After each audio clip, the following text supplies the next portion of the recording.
Hi there, welcome to Let's Talk Tottenham, although this episode should really be called Let's Talk Euro 2020. It's finally here after a year delay. I'm joined by another buddy of mine, Mark Oldfield. He's a Germany fan, so it's very interesting to talk to him after the last tournament Germany were in. They didn't turn up at all. Very unexpected. So does he think that was a one-off? Does he think it could happen again? Does he think Germany can win Euro 2020? So talking about that, and obviously England, what does he expect for England? And it is a Spurs podcast after all, so I have to get his thoughts on Tottenham's season, sacking Jose before a cup final, Harry Kane, where will he be next season? And we'll also look at all of the Spurs players in Euro 2020 and how we expect them to do. So all that and much, much more on Let's Talk Euro 2020 is finally here.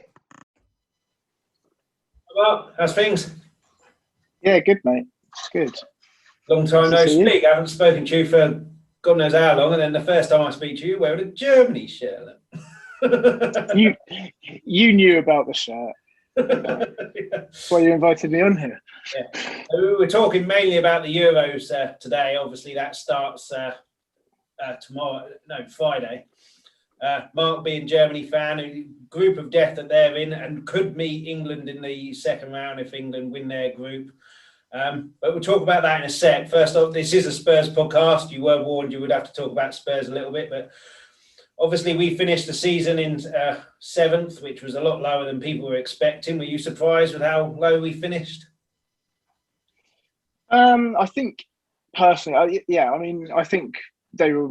I would have expected them to have a more of a challenge for the top four at least. I don't think they were ever in contention to win it with Liverpool's season before and City has been so strong. There's no way. But I think they did a little bit worse than I thought. But I'm not that shocked, if I'm honest with you. I mean, they had a bit of a shambles of a season, didn't they, with the managerial situation? Yeah. Talking of that. You hire Jose to win a trophy. First chance he gets, you sack him 6 days before. I mean, I was gobsmacked by that. I mean, you looking in as an outsider, not really bothered about Tottenham. Were you surprised by it, or were you just, wow, they're just... No, not at all. I mean, it just seems whenever there's turbulence with whoever Jose is in charge with, it's only a matter of months or even weeks before he's out the door. I don't think it was surprising at all. It happened Chelsea twice, Man United. It happened Madrid as well. Wherever he goes, he just wins some sort of drama. And before, where he was pretty refreshing and pretty bit of a maverick, he's just turned into a massive liability. Wherever he goes, I mean, I don't see him being that successful at the highest level anymore. I just think he's enough. It's just. Is it Roma? Yeah, he's at Roma now, so it'll be interesting to see how he does there. We obviously had Bale back, which was very exciting at the time. I was one of the many, many morons who went straight out and paid £90 on a Bale shirt, and then he completely didn't really have... How much did you pay on the shirt? 90 quid. To be honest, I was working from home the entire time, so I wasn't paying any petrol money, so I kind of got it for free. But I think we all thought, we'll have... not Bale of old, where he sprints past people, but he'd have an impact. Didn't happen, whether that's because Jose didn't pick him or not. Do you think he'll be back next season? Yeah, do you think he'll be back next season? I did read that Ancelotti, new Real Madrid manager, said he's staying, but, player power and all that. But do you think he'll be back next season? Well, if I compare him at Madrid, like the previous 2 seasons, I mean, he sort of sat on the bench, played golf, didn't he? And at least there were moments. There were moments at Spurs this season where he did well, and I think it was the latter part of the season. I thought he was pretty decent then.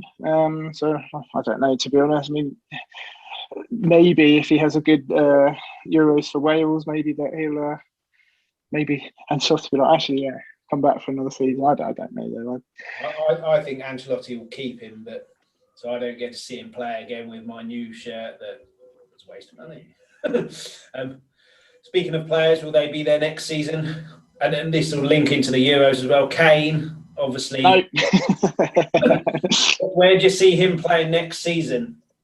because I've been on here before, and time again, I think Levy will make it difficult for him to go. He's got 3 years left on his contract. Levy doesn't get the money he wants for him, regardless of how over the top or unrealistic that is. I don't think he'll go anywhere. But do you think he'll be at Spurs next season, or if not, where do you think he'll be playing? No, I personally don't. I mean, maybe, like you say, Levy's quite a hard taskmaster in that department, but I just look at City's money. You talk about crazy money.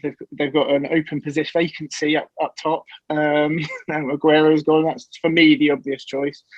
I don't think he'd go to Chelsea, but they just won the Champions League with Timo Werner, who I guess we'll move on to in a bit. And he's average to me. And imagine, therefore, if they had Kane up top, I doubt he'd go there. But I just see City as I think even though he wants to leave and wants to win trophies, I don't think he wants to tarnish his Spurs reputation. So I don't think there's any chance of him going to Chelsea. No, I think that's low. But those are the two English teams I could see him going to. Why would he go to United if he wants to win stuff? Sorry, Ben. Ben, tell you previous guest. Yeah, I agree. He won't go anywhere forward. I still think he wants to get Shearer's record. But yeah, I mean, that's a Spurs talk out the way. We have to do that for the Spurs fans that do listen, and it is a Spurs podcast. But we will be talking. I'll see if I can shoehorn any more in a bit for you. I can help you there. We will talk about the Spurs players in the Euros. There's obviously a lot less than there were in the World Cup. But this is a Euros episode. England, Germany, two main representatives here. Start with England. Alphabetical order, nothing more. Their chances. Obviously, a brilliant World Cup based on previous tournament experience. Getting to the semi-finals, should have got to the final, in my opinion. Not on what happened, but they should have been better against Croatia and saw the game out a bit better and dealt with Modric and Rakitic. But Euros, how do you see that going for England? I predicted quarters. Yeah, I think how far they can get, I think it really depends on the Group F runner-up. I really think that's the case. I mean, obviously they play the group which Germany are in, which Germany, France, and Portugal are in. I really think it depends on who they would get in that next game. Because unfortunately for England, I think they will top that group. I think they will beat Croatia, who are not the side that they were at the World Cup. Modric is obviously an absolute legend, but he's not what he was. And all of those players aren't quite what they were. So I can see England comfortably seeing them off. They'll batter the Scots. It'll be a hard. We'll say batter. It'll be a harder game. But they'll beat them. I can see a 2-0. Batter them 2-0 with Foden doing a gather with his new hair, flipping it over a Scottish defender with a blonde mullet and sliding it home for them to not do the dentist celebration, because that doesn't happen anymore.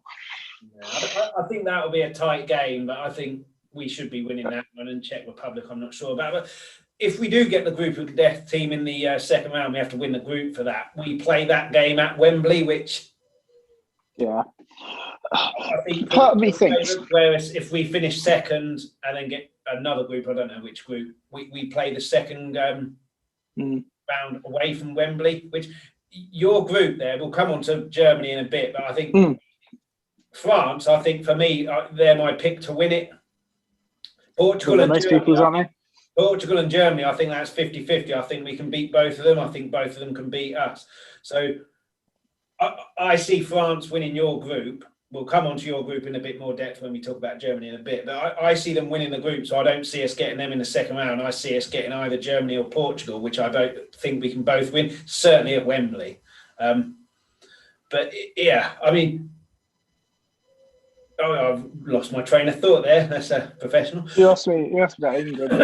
Well, I think you're right. In that group, I think one statistic I heard earlier is that England have done very poorly in knockout stages against sort of your top tier teams, and that to me is a bit of a concern. Yes, they've got the home advantage at Wembley, and that certainly is an advantage.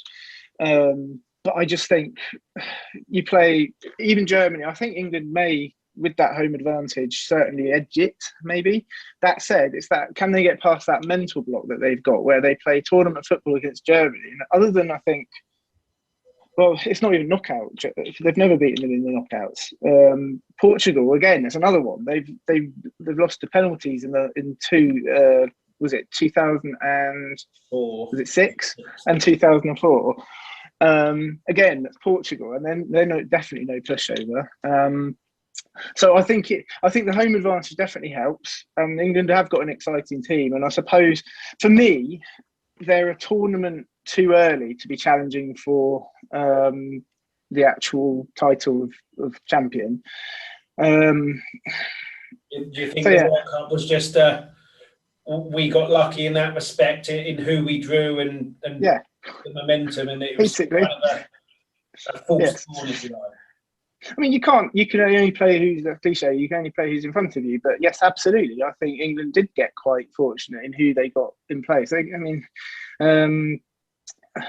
the other routes, I don't see them as. I mean, they eventually faltered against Croatia, which, like, as you said before, they were unlucky, I guess. But Croatia were a good, solid team that day. So yeah, I think next time, I think. At the World Cup, the next World Cup, I think England definitely. But I mean, I could be completely wrong, and they might show me they might win it. But I hope so. Yeah, I mean, obviously the team is a big talking point at the moment. Who's he going to pick? 3 at the back, 4 at the back. You know, big hoo-ha about Alexander-Arnold. He has to go and gets injured within about 45 minutes. So that kind of hoo-ha was a bit issuous. But Grealish, Foden, Rashford, Mount. Exciting. Not Lingard, sorry. Sancho. Yeah, it's exciting. They've got abundance of play. Up top, Kane is a cert. I mean, you know, it's who plays with Kane. For me, Foden has to be in, and Grealish, I think, as well. But then Mount has just won a Champions League and had a big say in how that was won. But how do you think he'll line up for the Croatia game? I think personally, I think they're both great. Mount and Foden. I think you've got to put them in there. I think he could even try and shoehorn Grealish on the left or something like that. I could see that happening. Kane, like you say, is a set, definitely playing. I think I quite like Sancho actually. I could see him being as an impact sub. I think it is. I think Ben said this in your previous podcast. Yeah, absolutely. I think it's crying out for a 3 at the back. I think that actually might be a bit where your weak spot is in it for England. I think I like to think that Maguire might be sort of set. He'd normally be he'd be dead on to be there, but I think he might be he's a bit unfit, isn't he? He's just come back from injury and so on. Definitely missing the first 2 games, but then he won't be anywhere near fit to play the rest of the tournament. And I think he played 45 minutes, which I don't know why he didn't play the full game in the last friendly. You know, you want him fit. He's a big player for us. So I don't know why he didn't play the whole game. But yeah, Maguire certainly is out for the first 2. Yeah, so I don't know, Stones. I think he'll be in there. I think it's quite a good problem to have a full back or wing back or whatever's decided. Shaw's good. I think you probably put Walker right back. I think the way he's played this season, Shaw has to start at left back. Oh yeah. I think at left back, he's as big a cert for me at left back as Kane is up top. He has to start. He's been solid.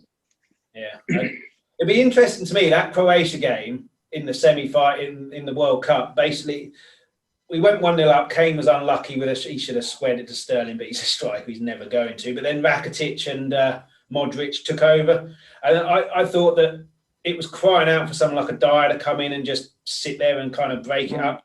I thought Southgate, young manager, probably the biggest game of his life, certainly as a manager, was a bit like a deer in the headlights, similar to how Pochettino was at certain times at Spurs and didn't really know what to do. And then by the time he made the decision, it was too late.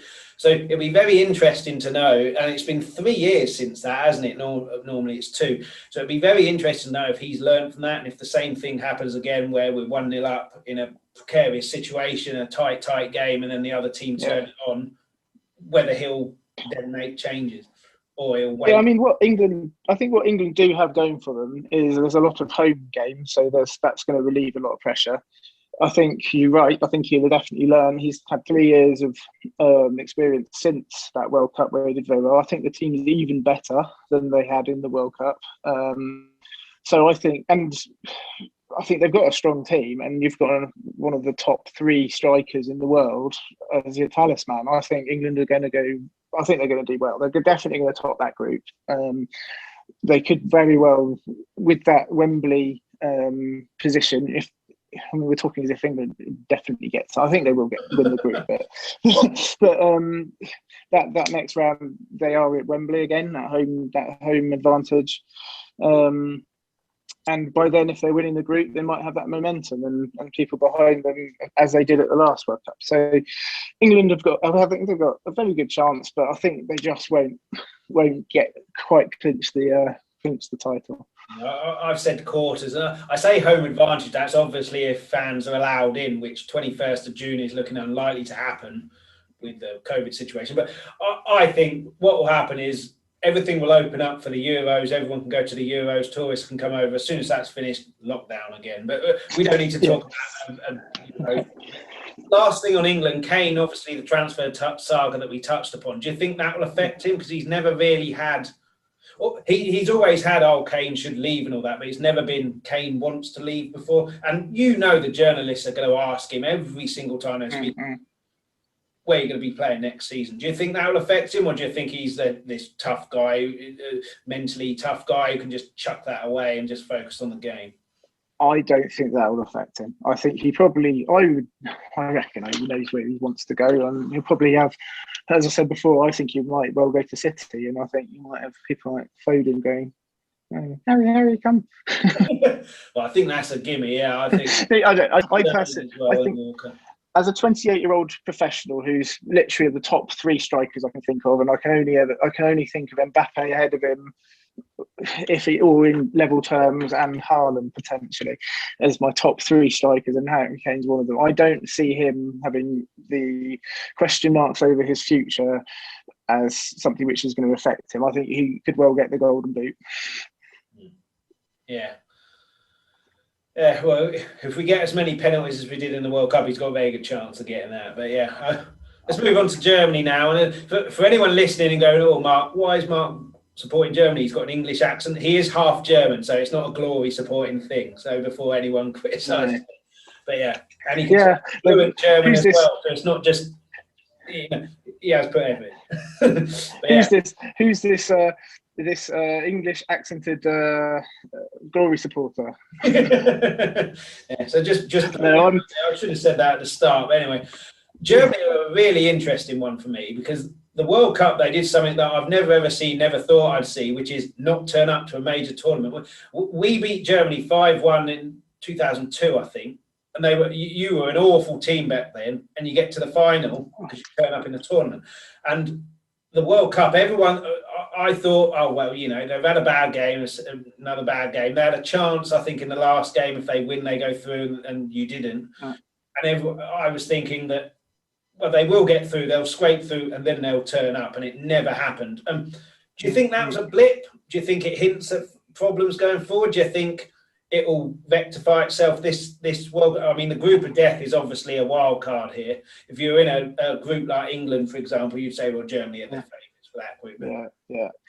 I think it's like you said, there's a few different avenues to go down with them, and I think the last World Cup, it was surprising because they obviously were the holders of the World Cup from the 20 in Brazil. I think the expectation was very, very high, and possibly that pressure of that has quite a lot of these teams have remained from that World Cup, and I just think the pressure, the occasion got to them. And usually, as you say, they are a tournament team, and usually they would sort of go through that group. It's Mexico, you can lose to in Mexico, then they push over, and that was the opening game. Okay, fine. They had a very tense game against Sweden, where actually were behind, and then it wasn't until a last minute Tony Kroos screamer that they managed to get through that. And then absolutely they played against Korea, and they absolutely fell apart. And I think at the time there was some some political stuff going on with the ones with Turkish heritage. They got Özil and Gundogan. They were having that sort of off the pitch, and they got heavily criticised. So I don't know if that might have affected them. Özil was always your heartbeat and the linking up the passes and your assists, and he just didn't turn up, as you say. Muller couldn't hit a barn door. Whereas the previous World Cup, he was fantastic. That was surprising as well, being that he's was he the joint leading scorer in World Cup, or was it just for a leading German scorer behind Klose? Was he ahead of like Ronaldo, people like that in the World Cup? Quite possibly. He did have you're right. He did have a very good record in World Cups. A quality podcaster would have studied this before and know the answer, but yeah, we don't have a researcher feeding us this information, Chris. Yeah, I'm playing football there. I can't be bothered to edit that out. I'll just screw myself up. But I think he obviously didn't score goals. I think Werner was playing in that World Cup, wasn't he? And you touched on him earlier. I'm in agreement. I don't think he's a striker. He's a striker without confidence. He is. I think he's a player without confidence. I think he's more of like your Sons, your Mane's, even the Salah, Rashford. Doesn't play through the middle, plays on wide and then drifts in. So I don't know if you've got an actual striker now, like you had Klinsmann, which I love Klinsmann, obviously. Well, there you go. There's the shoehorn you wanted. But he was like Kane. He was a number 9. He's the focal point up front. He's not going to be taking on fullbacks the majority of the game. He's going to be in the middle, in the width of the 18-yard box. That's the focal point. And when crosses come in, looking to get the end of it, which I think when Muller didn't score, I think you didn't have that at all. I think he struggled, and then obviously confidence goes down, Ozil's confidence goes down. But yeah, I think the problem is for the last few years since the World Cup, they haven't had an out-and-out centre forward, if you like, or number 9. So they had, like, historically, they've always had a decent one. Right? They had Klinsmann, they had Bierhoff in the past. They've had who else? Even Gomez, Mario Gomez. He was okay. He's not world class, but he's a decent striker who you'd have. Focal point. But now, I mean, Muller's not an out-and-out striker. I'd say he's more of an attacking midfielder, sort of a false 9 type position, I guess. And I suppose you've also got now Timo Werner, and I think the problem is he's the best they've got up front, and that they're all pinning their hopes as if that's their striker. And let's be honest, he's not the reason that Chelsea won the Champions League. He's a decent striker, and he's okay, but he's not of the ilk that they've had in the past, and that is where Germany are weak at the moment. They've got a great midfield. I think that's where they are. That's where they will do well in their midfield. I mean, they've got Gundogan, they've got Kroos. I actually quite like Havertz. I think he might do quite well this tournament. He had an average season at Chelsea, then came good. He's your kind of new Ozil, isn't he? Link everything up, the playmaker kind of player. Which, if he turns up, which Ozil didn't in the World Cup, that'll make him. I think. Still needs than that. I think another point I'd like to make on Germany's chances this time is I think Löw, the manager, he's been there so long now, since I think the 2006 World Cup is he assisted Klinsmann. Then the next one after that, next tournament after that, he actually took the reins. And since then he has been the manager. So 2010. So it's a long old road for an international manager. And he just got a bit stale, I think, at the last World Cup. They tried the same old tricks they did in Brazil. That's probably how they prepared, and that's you do what you win. But they've been found out at this point. And I think now, though, he basically had a bit of an exodus of his star players. So Boateng went, Hummels was ousted, Müller, he's gone, Klose is obviously retired, and all these players no longer there. Lahm retired, Schweinsteiger's gone, all these players that he did have. But now what he has done, I think, as he's already told everyone that he's leaving. So I think it's almost like his last swan song. So I think that might be in his favour. I think also it was a bit of a masterstroke. I mean, we'll see if it is bringing Muller and bringing Hummels back. I think these two have got. They're going to be keen to perform this time. They were left out previously. I think they're going to be keen to perform. So it might actually be a bit of a masterstroke bringing them back in especially after the season Muller's had at Bayern. So we'll see. But their chances, I think it's going to be very tough. I can see also a 0-0 against France in the opening game. That's me being hopeful. I think that would be a good result because I think France. So do I. To beat. Yeah, I think that'd be a very good result. I think they can beat Portugal. Portugal have a bad record against Germany, but Portugal are strong. They're very good. Probably a better team than Germany are at the moment. Hungary, and actually everyone's writing them off as the whipping boys. They're a good team. They're actually a solid team, and I don't see them winning or coming second in the group, but they're going to be stronger than you realise. And I believe they are allowed full capacity in their stadium. So that might be a bit of I don't know which games they play there, but I think that's something which might be quite useful for them. So, yeah. Let's just spare a thought for Hungary for a second. You obviously get to a tournament. I can't remember them in too many major tournaments, but they were quite a good team. Probably fancy their chances of going into the knockouts. And then you get drawn against a team who are going to be heavily motivated to try and improve on their World Cup performance, the world champions and the European champions. Yeah. They're a little bit of a thought for Hungary, but it might work in their favour. No one expects them to do anything. Everyone expects France, Germany, Portugal to beat Hungary and probably beat them fairly comfortably, even if it's not like a 6-0 or whatever, but even if it's like a 2-0, but fairly comfortable. And it, like you say, capacity stadiums, it could work in their favour, but yeah. I don't see it, to be honest. I think the first, I think they'll finish last. But, I mean, how do you see that group going? Because, I mean, Germany, for me, are a 50-50. You could have a World Cup situation where you don't turn up or you get the bad results. Or you could have the Germany that everyone knows who turn up and then within 2 games, like Germany are serious here. They're serious contenders here. If I'm honest, I see, France, I see a top with 7 or 9 points. I think bottom Hungary, although I think they will perform. I think they'll be a decent team. I think they've got a solid team spirit. I mean, but that doesn't necessarily get you against the quality of the other lot. I mean, I think their striker is on the bench for Bristol City, and I can't Nodge or something his name is. So that kind of shows you the golf in class. And I think with Portugal, Germany, you could flip a coin as to who finishes second and third. That would be but maybe as a German, I'll go Germany second, Portugal third. That's how we'll do it. I think as well, it might not matter because historically in these tournaments, the top 2 in the group go through, that's it. Whereas now, I think the 4 best third place teams go through as well. So if you win a game, you've got a real good chance of going through.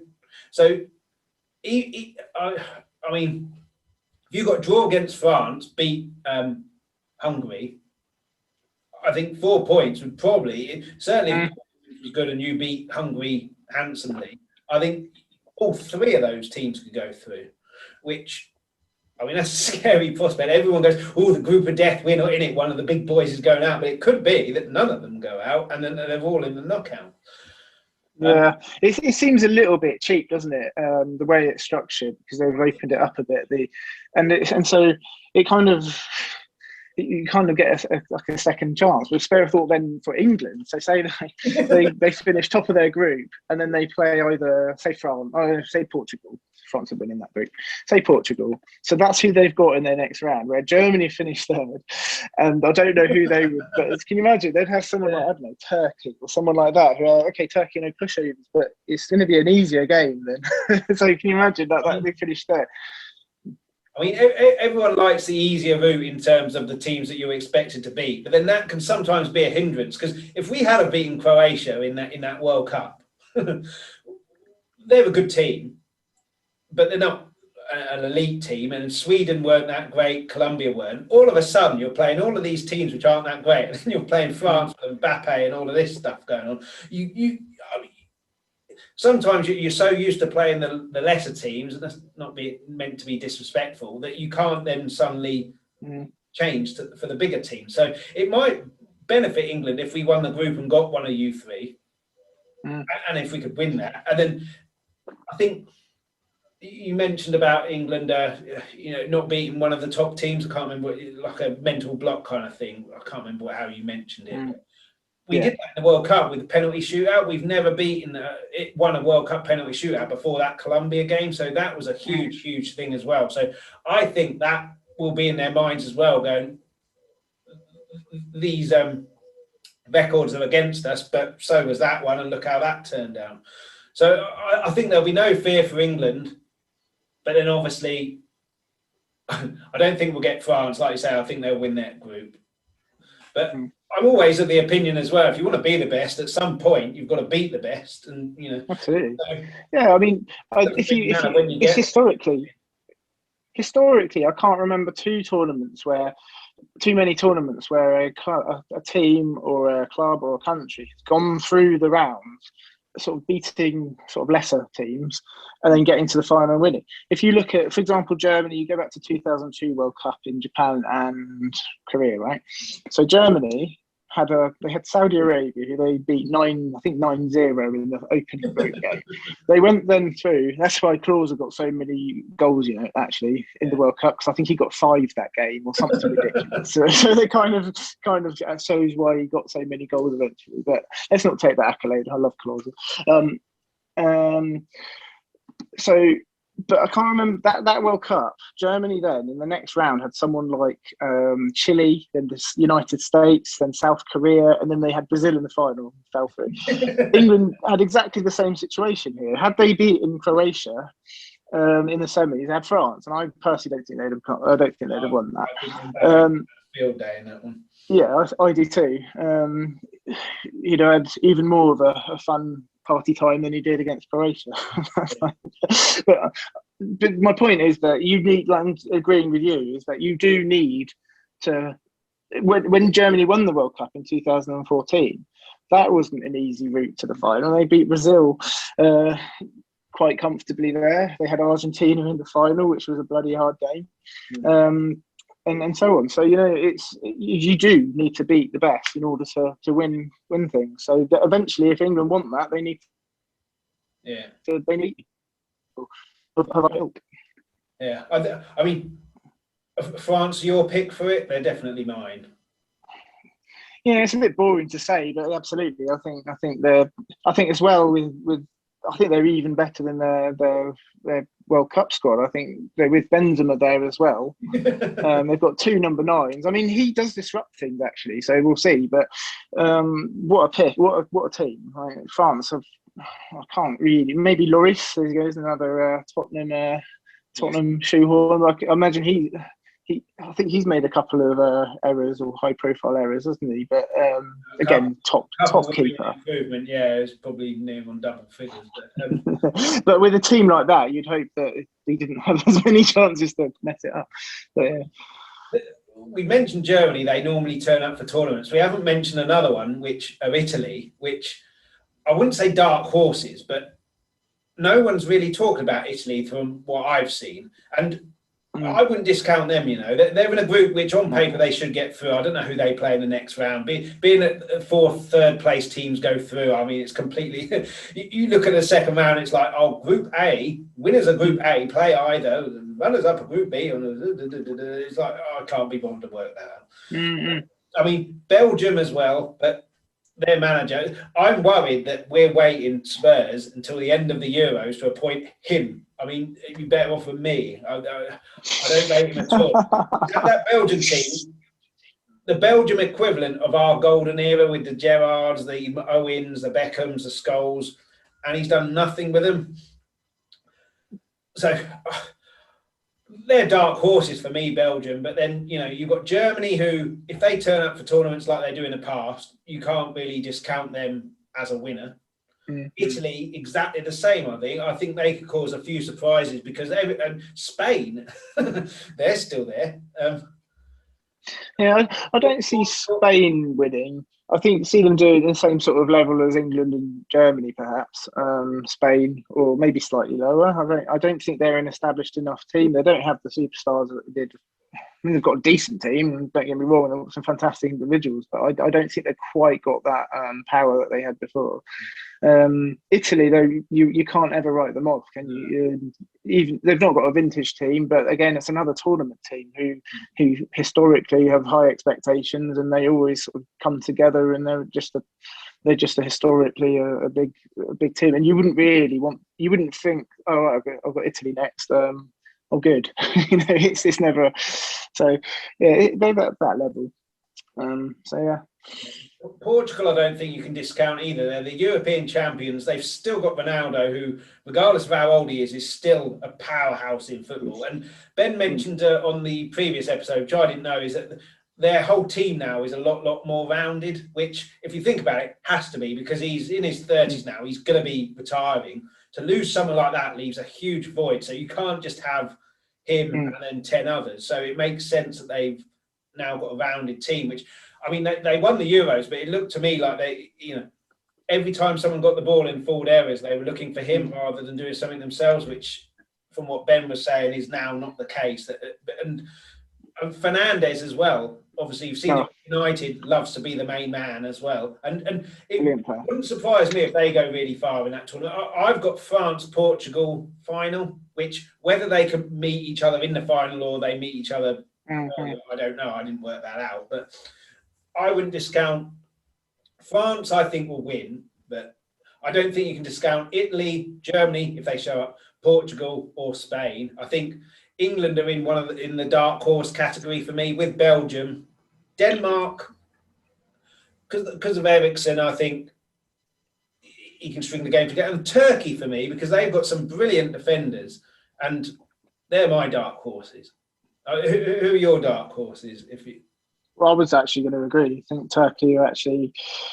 I think you're right. I think they have actually. I think they're going to be solid. And I was about to ask you actually a question. And it's your podcast, so.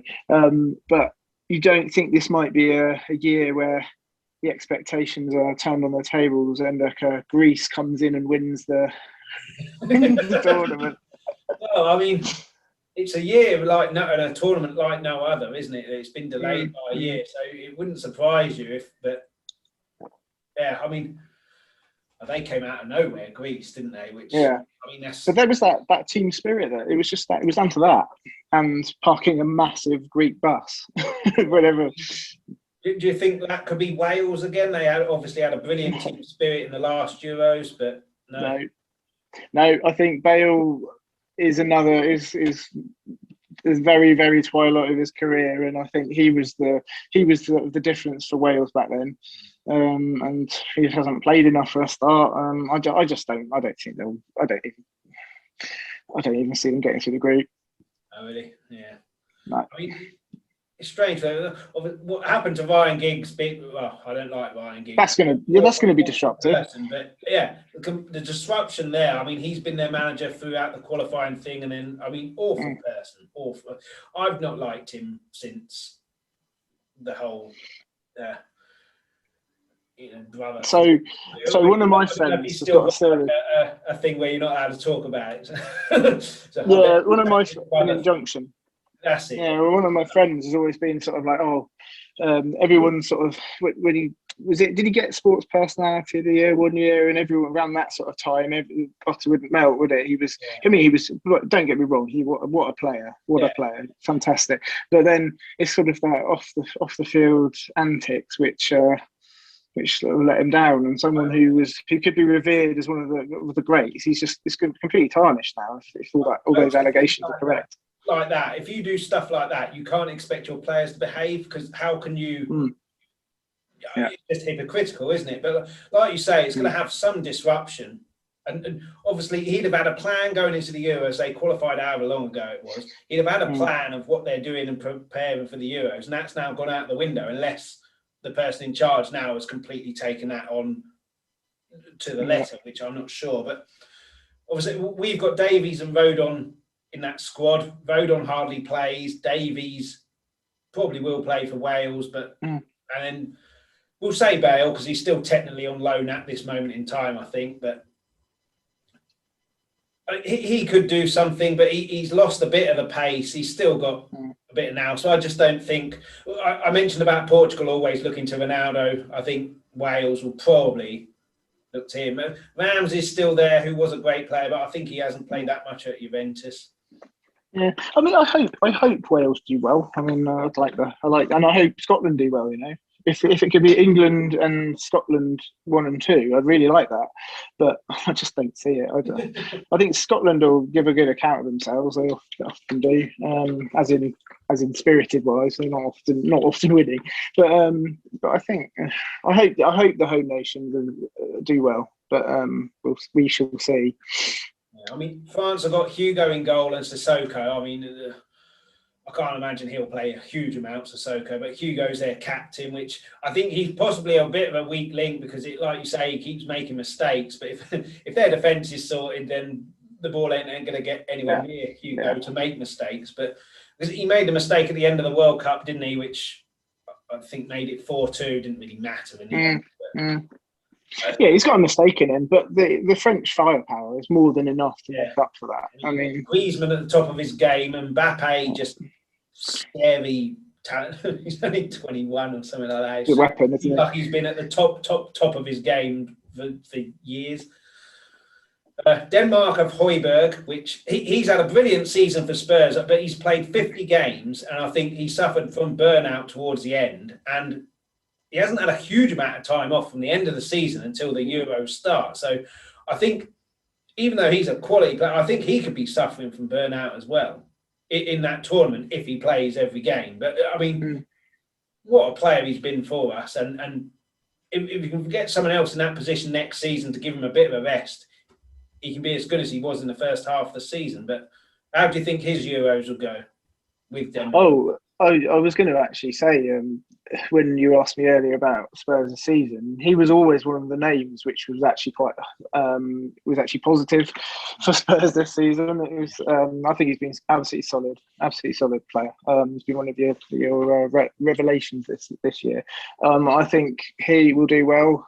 Your ex-Spurs man, Eriksen, he's a playmaker. He's very good as well. I think Denmark. You know what? You asked me about dark horses. They might well be half decent.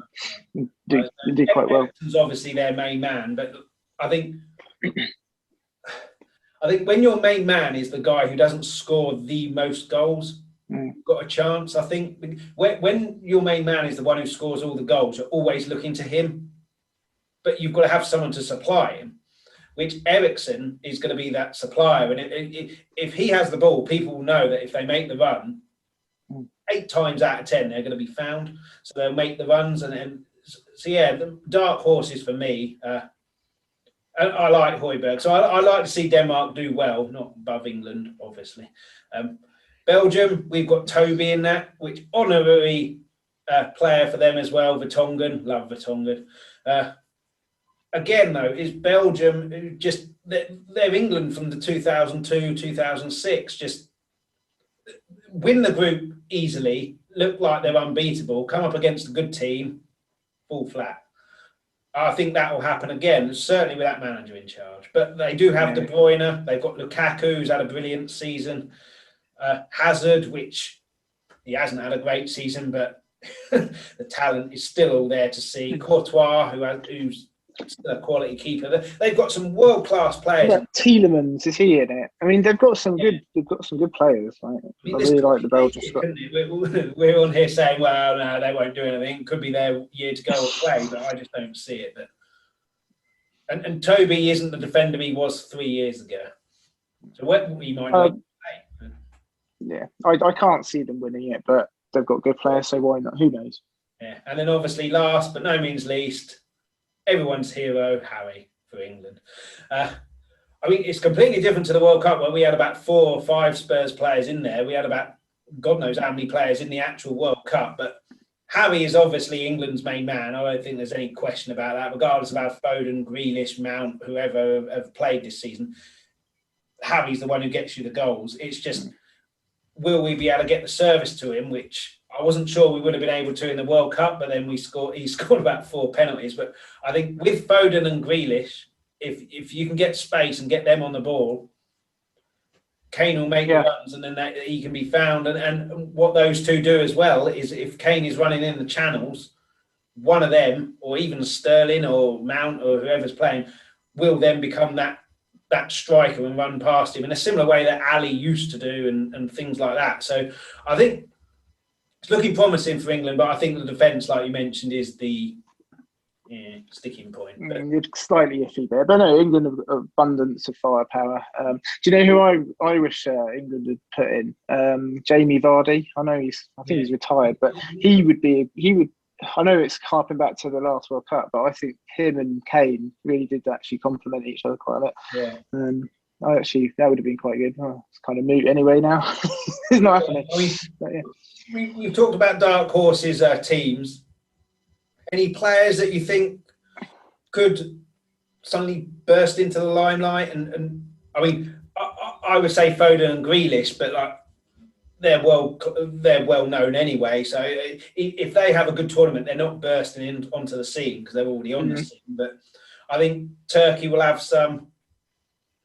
Denmark, maybe. But I mean, France have got so much talent in their squad. It wouldn't surprise you if one of their big hitters gets injured, one of their other guys comes in, takes it by storm. No, I think my sort of player, Phil Foden. I think he's probably the obvious choice. But I think only in the last year, he's going to set the international scene alight. I mean, he's had such an outstanding season over City. But I think with his Gaza style hair, I think that will. Have you seen that? He styled himself on Gaza's Euro 96 hair. Focus on the football, Barnett. To play football and win a tournament, not get a new haircut. But I mean, it just the confidence that he's got is just. He could be. Say Kane is our main guy. It could be him. And we mentioned with Portugal that obviously they got Ronaldo, but Fernandes ain't going to be happy being in the shade. I don't think Foden will be. I don't think Grealish will be either. And Mount will want to make an impression. And obviously you've got a load of players there who, even if they weren't at the World Cup, are representing the team that didn't turn up at the World Cup. So we'll want to go, I'm not being part of the Germany team that are doing a World Cup here. I'm going to be a part of a Germany team that's doing a World Cup of years gone by. Yeah. Well, on that, I really hope that Leroy Sané has a good tournament because he missed out in the World Cup. He would definitely have made a bit of a difference, and I hope he does well. I think Gnabry's good. So you've got two wide players who are very exciting. I don't like Gnabry just for the Arsenal, Arsenal, and he scored 5 against us in the Bayern Munich route, and then he laughed at us on Twitter because of the old Arsenal thing. Well, I don't like him. Good player though. But yeah, it's going to be an interesting tournament, and obviously the COVID world and will fans be there? Will they not? And everything like that. I think. And the season as well, the season that has just gone by has obviously been mistimed. Normally you have, I think, a month off or 3 weeks off at the end of the season and the Euros or World Cup starting. And then, I mean, you may still have had that. I don't really know the exact time, but the season has been massively condensed and people have played a lot more the same amount of games, but a lot more. Yeah, well, that's be reminiscent of Rashford. I think I've forgotten what the statistic was, but I think if he plays the group stages, he'll have played something like 75 games. That's madness. So, I mean, that could have an effect. And like you say, it could have another Greece situation where a team from absolutely nowhere comes through and wins some people a lot of money. So I should put my money on Hungary then? Well, there'll be good odds because they aren't expected to get out of that group. But yeah.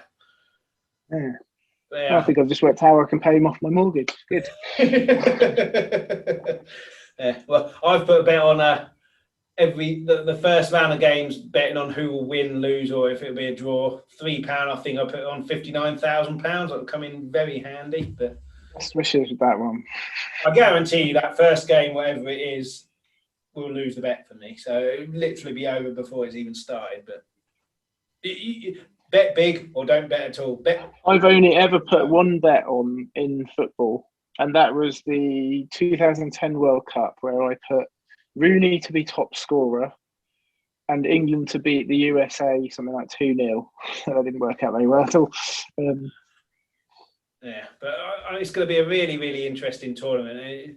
I love a tournament, but I'm not loving it as much as I did previously, where it's like pub days, which the world has changed. So well, you see, for me, it's quite an interesting one because I've obviously living in England most of my life, so supporting Germany at tournaments is never really a popular choice around with people around here. So there's very few people who are also fellow Germany fans. So watching it, I can't go down the pub in my Germany shirt because that's just a no go. So I watch it with my mum generally. He's any other fellow Germany fan.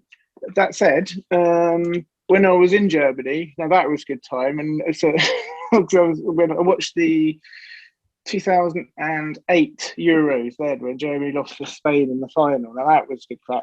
You beat Italy 2-0 in the semi? No. They beat, I think, Turkey in the semi-final. I have to say that Italy 2-0, I think, was the best game of football in the World Cup or Euros I'd ever seen. That was the World Cup in Germany, 2006. So it was so end to end and went to time. I think it went to extra time. Yeah, best game of football I've ever seen in the world. Grosso, wasn't it? Grosso and Del Piero, last few minutes. Yeah, I know. Broke the German heart. Best game of was a good game. Yeah, I mean, unfortunately we've run out of time.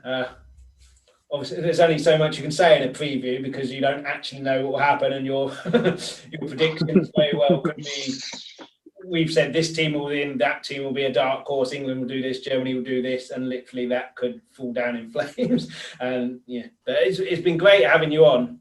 Certainly a German fan as well after what happened to Germany in the World Cup, but definitely come back on after the Euros and see how our Euro predictions are.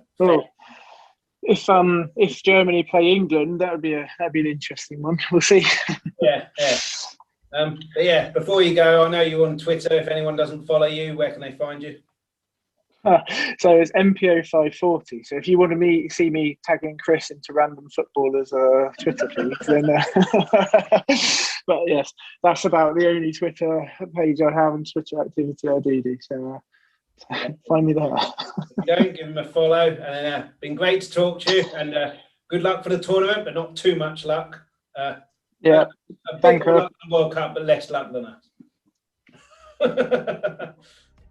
Thanks so much for watching. Before you go, please make sure you give the like and subscribe buttons a click. Any questions, comments, or any suggestions for future episodes, if you just add those into a comment on the YouTube video. If you're listening to the audio only podcast, thanks so much for listening. Anyone who wants the audio only podcast, you can get that at Apple, Spotify, wherever you get your audio podcast from.